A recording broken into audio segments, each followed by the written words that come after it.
I represent the Council of State Governments, which is the western states in the United States, and we have a lot of varying water issues both nationally, internationally, and even between tribes of indigenous peoples and counties and states.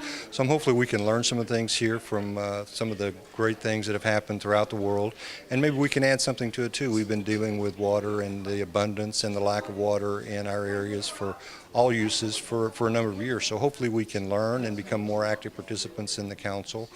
And it's our first visit here, so we're looking forward to it, and hopefully we can learn from it and hopefully become more engaged. We've taken quite a bit of action, and there have actually been in the past in America battles over water. So we've gone from fighting with guns to fighting with common sense. So we've run the gamut of how to deal with water issues in the western United States. So yes, we've had actions for a number of years as it relates to water and the use of water and the rights of water.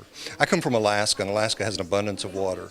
So our issues are more the resources that the water is used for and the fish that swim up the water. So we have treaties with Canada that allow a certain number of fish to come up in a certain amount of water, and I know the same is true with the Columbia River, which flows from Canada into Washington State. And then we have a border with Mexico and our southern states, southwestern states, where they have water use treaties and a certain amount of water allocated to agriculture and development. So we have quite a number of laws, regulations, and treaties in place that deal with water and water issues. So we have, once again, quite a history of dealing with it both civilly and not so civilly.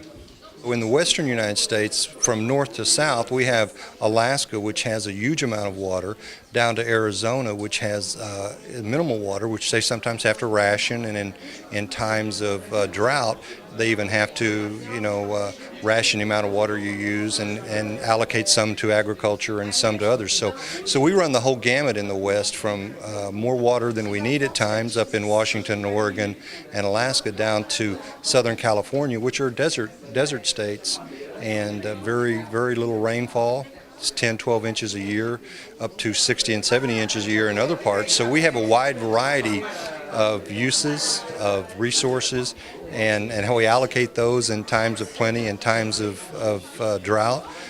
So we have quite a variety there, but we do have very arid climates with virtually no rainfall. So they are desert climates with cactus, and so very little rainfall.